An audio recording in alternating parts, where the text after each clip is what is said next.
যখন মাইয়েতকে কবরে শোয়ানো হয় তখন সে তাকে দাফন করে যাওয়া ব্যক্তিদের হাঁটার খসখস আওয়াজ শুনতে পায়।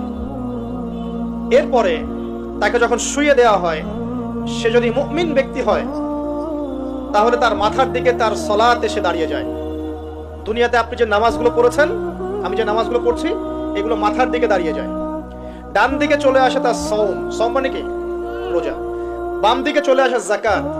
তারপরে পায়ের দিকে চলে আসবে তার আত্মীয়তার সম্পর্ক রক্ষার ইবাদত, তার এই যে অন্যান্য দান সদকা, তার নফল আমল, তার তাসবিহ তাহলিল, তার কোরআন তেলাওয়াত ইত্যাদি পায়ের দিকে চলে আসবে। এখানে একটা হাদিস এসেছে, সূরাতুল মুলক যে ব্যক্তি রাতের বেলা তেলাওয়াত করবে, কোন সূরা ভাই? তাবারাকাল্লাযী বিয়াদিহিল মুলক ওয়া হুয়া আলা কুল্লি শাইইন কাদির। এই সূরা যে ব্যক্তি রাতের বেলা করে তেলাওয়াত করবে, ইনশাআল্লাহ সূরা মুলক কবরে তার সাথে থাকবে এবং কবরের আযাব থেকে সূরা মুলক তাকে বাঁচাবে ইনশাআল্লাহ। আমি বুঝাচ্ছি যে কি অবস্থাটা হবে। এবার দুজন ফেরেশতা মাথার দিক থেকে আসবেন, আসতে চাইবেন, সালাত বলবে এখান দিয়ে আসা যাবে না, এদিক দিয়ে আসা যাবে না। ডান দিক দিয়ে আসতে চাইবেন, এদিক দিয়ে আসা যাবে না। বাম দিক দিয়ে আসতে চাইবেন, যাকাত বলবে এদিক দিয়ে আসা যাবে না। পায়ের দিক দিয়ে আসতে চাইবেন, আমলগুলো বলবে এদিক দিয়ে আসা যাবে না। তারপরেও তারা আসবেন, চোখগুলো হবে নীল এবং কালো বর্ণ, নীলাভ চোখের, কালো। মুনকার নাকি? উঠে বসিয়ে দেওয়া হবে। এবার তিনটা প্রশ্ন। প্রথমে প্রশ্ন হচ্ছে কি? মান রব, তোমার রবকে? তখন মুমিন বান্দা বুক ফুলিয়ে বলবে রব্বি আল্লাহ, আমার রবকে আল্লাহ। পৃথিবীতে যে ব্যক্তি আল্লাহর সাথে শিরিক করে নাই, আল্লাহর তাওহীদের উপর থেকেছে এবং তার উপরে মৃত্যুবরণ করেছে, ইনশাআল্লাহ সে ব্যক্তি এর উত্তর নির্দ্বিধায় দিতে পারবে ইনশাআল্লাহ। আর দুনিয়াতে যে বা যারাই আল্লাহর সাথে শিরিক করবে, আল্লাহর সাথে শিরকের পাপে লিপ্ত হবে, ওই অবস্থায় মারা যাবে, তাওহীদের উপর থাকবে না, কোশ্চিন কালেও মান রব্বক উত্তর দিতে পারবে না। তারপরে প্রশ্ন হয়ে যাবে ভাই দিনুক, তোমার দিন কি ছিল? মুমিন বান্দা উত্তর দিবে কি? দিন ইয়ান ইসলাম, আমার দিন ছিল ইসলাম। এখানে শুনে রাখেন, পৃথিবীতে যারা ইসলামকে পরিপূর্ণ রূপে পালন করবে তারাই এই উত্তর দিতে পারবে ইনশাআল্লাহ। যারা ইসলামকে ঠাট্টা বিদ্রুপের হাসি তামাশার পাত্র বানিয়েছে, মন চাইলে কিছু করি, মন চাইলে কিছু করি না, সহজগুলো একটু আমল করি, বাকি কিছুর আমল ধারি না, হ্যাঁ, নামাজ পড়ি, সুদ ছাড়তে পারি না, ঠিক আছে, বছর বছর ওমরা করি, এদিকে ঘুষ দুর্নীতি ছাড়তে পারি না, ইসলামকে ঠাট্টা তামাশার পাত্র বানিয়েছে, এরা কোশ্চিন কালে উত্তর দিতে পারবে না মা দিনুক। দিনে পরিপূর্ণরূপে ইসলামে প্রবেশ করতে বলেছেন আল্লাহ রাব্বুল আলামিন। যারা পরিপূর্ণরূপে ইসলামে প্রবেশ করবে এবং ইসলামের প্রতিটা মৌলিক বিধান মেনে চলবে, ইনশাআল্লাহ তারাই উত্তর দিতে পারবে। এরপরে আসবে তৃতীয় প্রশ্ন। নবী সাল্লাল্লাহু আলাইহি ওয়াসাল্লামকে দেখানো হবে। যখন দেখানো হবে তখন সূর্য যখন ডুবে যায়, যে দৃশ্যটা আমরা দেখতে পারি না, ওই দৃশ্যটা ভেসে উঠবে এবং মুমিন বান্দা অস্থির হয়ে যাবে, বলবে আমাকে ছেড়ে দাও, আমি নামাজ পড়বো। সুবহানাল্লাহ। তার কারণ তার কাছে মনে হবে যে আসরের ওয়াক্ত হয়ে গেছে, আসরের ওয়াক্ত হয়ে গেছে, আসরের ওয়াক্ত চলে যাচ্ছে, আমাকে নামাজ পড়তে হবে। চিন্তা করেছেন? ওই যে একটা হাদিস আছে না, যে 7 শ্রেণীর মানুষকে আল্লাহ রাব্বুল আলামিন আরশের ছায়া দিবেন। তার মধ্যে এক শ্রেণীর মানুষকে, যার অন্তর মসজিদের সাথে ঝুলে থাকে, তার মন মসজিদের সাথে ঝুলে ছিল, এই সূর্য ডুবে গেল বলে আমাকে ছেড়ে দাও, আমি নামাজ পড়তে যাব। তখন ফেরেশতারা বলবেন তোমাকে নামাজ পড়তে দেয়া হবে, তবে তার আগে তুমি এর উত্তর দাও। কি উত্তর? এই ব্যক্তির দিকে তাকাও। তখন নবী সাল্লাল্লাহু আলাইহি ওয়াসাল্লামকে দেখানো হবে, সাল্লাল্লাহু আলাইহি ওয়াসাল্লাম দরুদ পড়বেন। বলা হবে যে এই ব্যক্তির সম্পর্কে তোমার কি ধারণা? মান হাযা রাজুল বুইসা ফিকুম, এই ব্যক্তি কে, যাকে তোমাদের কাছে পাঠানো হয়েছিল? মুমিন ব্যক্তি নির্দ্বিধায় বলে দিবে যে তিনি হচ্ছেন আমার নবী মুহাম্মদুর রাসূলুল্লাহ সাল্লাল্লাহু আলাইহি ওয়াসাল্লাম। দেখুন, পৃথিবীতে যে বা যারাই নবী সাল্লাল্লাহু আলাইহি ওয়াসাল্লামের সুন্নতের উপর আমল করবে, ইনশাআল্লাহ সে তার উত্তর দিতে পারবে। দুনিয়াতে যারা নবীর সুন্নতের 5 পয়সা পরোয়া করছে না, তার আদর্শের 5 পয়সা দাম দিচ্ছে না, তারা কোশ্চিন কালে উত্তর দিতে পারবে না। নাম হতে পারে আব্দুর রহমান, আব্দুর রহিম, নবীর সুন্নতের ধার ধারে না, তারা উত্তর দিতে পারবে না। নবীর সুন্নতের গুরুত্ব কত গভীর, এটা আমাদেরকে এখান থেকে বুঝতে হবে। তাই প্রিয় যুবক ভাইরা, মুসলিম ভাইরা, আমাদের জীবনটাকে নবীর আদর্শ এবং সুন্নতে ঢেলে সাজাতে হবে। সকাল থেকে সন্ধ্যা পর্যন্ত প্রতিটা কাজ করবো কার তরিকায়? রাসূলের তরিকায়। নামাজ পড়বো তার তরিকায়, রোজা, সিয়াম, হজ, যাকাত, আমল, মুআমালাত, আখলাক সব কার তরিকায়? নবী সাল্লাল্লাহু আলাইহি ওয়াসাল্লামের তরিকা অনুযায়ী ইনশাআল্লাহ। আল্লাহ পাক তৌফিক এনায়েত করুন, আমিন। এবার ফেরেশতা দুজন জিজ্ঞাসা করবেন অবাক হয়ে, তুমি কিভাবে এটা জানলে? তুমি কিভাবে এই 3টা প্রশ্নের উত্তর দিতে পারলে? কারণ বেশিরভাগ মানুষ তো উত্তর দিতে পারবে না, বেশিরভাগ মানুষই এই উত্তর দিতে পারবে না। কারণ কিয়ামতের মাঠে 1999 জন মানুষ জাহান্নামে যাবে। নাউজুবিল্লাহ।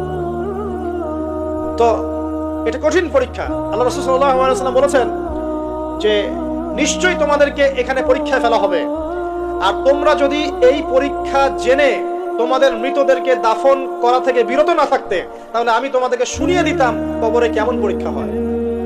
মানে যদি আমরা শুনতে পারতাম যে কবরে কেমন পরীক্ষা হয়, আমরা ভয়ে আমাদের মৃতদেরকে দাফন পর্যন্ত করতাম না। এটা নবীজি বলছেন সাল্লাল্লাহু আলাইহি ওয়াসাল্লাম। তাকে জিজ্ঞাসা করা হবে যে তুমি কিভাবে জানলে এটা? বেশিরভাগ মানুষ তো পারে না উত্তর দিতে। তখন সেই ব্যক্তি বলে বসবে, সেই ব্যক্তি বলবে যে করাতু কিতাব আল্লাহ, আমি আল্লাহর কিতাব এই কোরআন পড়েছি। মুমিন বলবে আমি আল্লাহর কোরআন পড়েছি, ফাআমানতু বিহি, আমি এর উপর ঈমান এনেছিলাম, ওয়া সাদ্দাকতু, এবং সত্যায়ন করেছিলাম। সুবহানাল্লাহ। আমাদের দুনিয়াতে যারা দ্বীনের জ্ঞান অর্জন করছে না, কোরআন পড়ছে না, হাদিস পড়ছে না, পড়াশোনার চেষ্টা করছে না, জানার চেষ্টা করছে না, কবরে পাওয়ার পর ডিফিকাল্ট আছে। এটা একটা অন্যতম প্রশ্ন। আমরা কিন্তু মনে করি 3টা প্রশ্ন হচ্ছে, আসলে প্রশ্ন হচ্ছে কয়টা? 4টা। 3টার পরে আরো একটা এক্সট্রা। কিভাবে জানলে? তখন উত্তর দিচ্ছে আমি আল্লাহর কিতাব পড়েছি, ঈমান এনেছি, সত্যায়ন করেছি। সুবহানাল্লাহ। নবী সাল্লাল্লাহু আলাইহি ওয়াসাল্লাম হাদিসের পরের অংশে বলছেন যে যখন কাফের বান্দাকে উঠানো হবে, তখন ডানেও কিছু নাই, বামেও কিছু নাই, সামনে পিছনে কিছু নাই। মাথার দিক থেকে ফেরেশতারা চলে আসবেন, উঠিয়ে বসানো হবে, প্রশ্ন করা হবে কে তোমার রব? একটাই উত্তর, লা আদরি, আমি জানি না। নাউযুবিল্লাহ। কি তোমার দিন? লা আদরি, আমি জানি না। এই যে আল্লাহর তো খবর নাই, আল্লাহ পাকের বিধান মেনে চলার কোনো খবরই নাই, পরোয়াই নাই। সে জানবে কিভাবে ইসলাম কি জিনিস? সে জানবে কিভাবে আল্লাহ কি জিনিস? ও তো আল্লাহকে চিনেই না। দিব্যি বলে বেড়াচ্ছে মহাবিশ্ব সৃষ্টি হয়েছে বিগ ব্যাং থেকে, আল্লাহ বলে কেউ নাই। মানুষ সৃষ্টি হয়েছে বান্দর থেকে, নাউযুবিল্লাহ। ওই যে ডারউইনের মতবাদ, কি থিওরি অফ এভলিউশন নাকি? হ্যাঁ, তাই তো মনে হয়। অনেকদিন আগে পড়ছি ভাই, ভুলে গেছি। যাই হোক, মানুষ তো আল্লাহকে চিনছে না। এখনো মানুষ মনে করছে যে আল্লাহ বলতে কেউ নাই, এবং এই মুক্ত চিন্তার নামে, বাক স্বাধীনতার নামে নাস্তিকতার যে চর্চাটা বেড়েছে বাংলায়, এটা আশঙ্কাজনক। বড় বড় বিশ্ববিদ্যালয় থেকে পড়ে আসছে, অনেক সময় দেখলাম বড় বিশ্ববিদ্যালয়ের প্রফেসর, সে বলছে যে মহাবিশ্ব বিগ ব্যাং দিয়ে সৃষ্টি হয়েছে, সৃষ্টিকর্তা নাই এখানে। তো মুসলিম বিজ্ঞানীর একটা কথা বলতেন যে মানুষ বিজ্ঞান সম্পর্কে অল্প জানলে নাস্তিক হয়ে যায়, আর অনেক গভীর জ্ঞান অর্জন করলে আল্লাহর কাছে আত্মসমর্পণ করে। খেয়াল করে দেখবেন, ডক্টর, ইঞ্জিনিয়ার যারা বড় বড় লেভেলে চলে গেছেন, অনেক সিনিয়র, তারা কিন্তু বেশিরভাগ নামাজি দেখবেন, নামাজ পড়ে, দান সদকা করে, সমাজ কল্যাণমূলক কাজ করে। তারা কিন্তু রোগীর সেবা করতে গেলেও বলে যে নামাজ পড়িয়েন, রোজা রাখিয়েন, তারা কিন্তু বলে। অনেক ডক্টর আমি দেখেছি এমন, যারা যত বেশি গবেষণা করে তারা তত বেশি আস্তিক হয়ে যায়, আর টুটাফাটা গবেষণা করলে নাস্তিক হয়ে যাবে। কত প্রশ্ন, ইসলামের এটা কেন, ওইটা কেন, ইসলামে বহুবিবাহ কেন, হ্যাঁ, ইসলামে কি পর্দার বিধান কেন, তারপর ইসলামে এত রেস্ট্রিকশনস, এত বাইন্ডিংস কেন, হ্যাঁ, স্বাধীনতা নাই কেন, কত প্রশ্ন। ইসলামের এগেইনস্টে কত তীর এখন ছোড়া হচ্ছে। তো এই ব্যক্তি কেমন করে উত্তর দিবে যে মাহাদিনুক, তোমার দিন কি? আল্লাহর দিকে কত প্রশ্ন ছোড়া হচ্ছে, কত শিরকের পাপ আমরা করছি, অনেক সময় মুসলিম হয়েও শিরকের পাপ করছি। কিভাবে উত্তর দিবে মান রব্বুক? 3 নাম্বার প্রশ্ন যখন করা হবে এই ব্যক্তিকে, দেখো দেখি, সে বলবে যে আমি জানি না এই ব্যক্তিকে, তবে শুনেছিলাম, মানুষের মুখে শুনেছিলাম, মানুষ যা বলতো আমি তাই বলতাম। মানুষের রাসূল সাল্লাল্লাহু আলাইহি ওয়াসাল্লামের নাম শুনেছিল হয়তোবা, কিন্তু তার সুন্নত বা আদর্শ কখনো মেনে চলে নাই, পারলো না। এবার জান্নাতি ব্যক্তি হলে কি হতো? ওই যে সূর্য ডুবছিল যেখানে, তার দৃষ্টির সীমা পর্যন্ত কবরকে প্রশস্ত করে দেওয়া হতো, এবং জান্নাতের একটা দরজা তার কবরে খুলে দেওয়া হতো।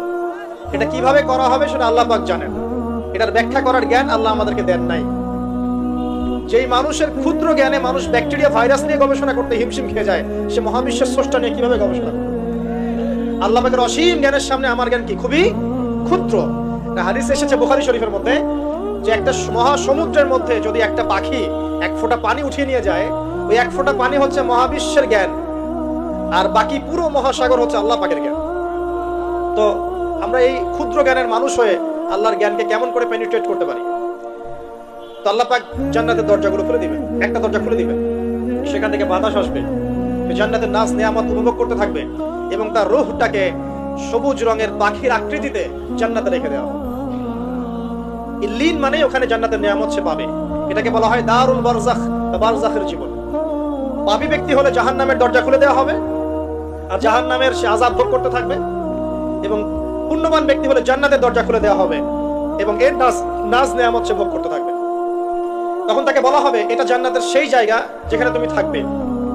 এটা দেখার সাথে সাথে, শোনার সাথে সাথে তার যে খুশি উৎফুল্লতা আরো অনেক বেড়ে যাবে। এবং সে কি করবে জানেন?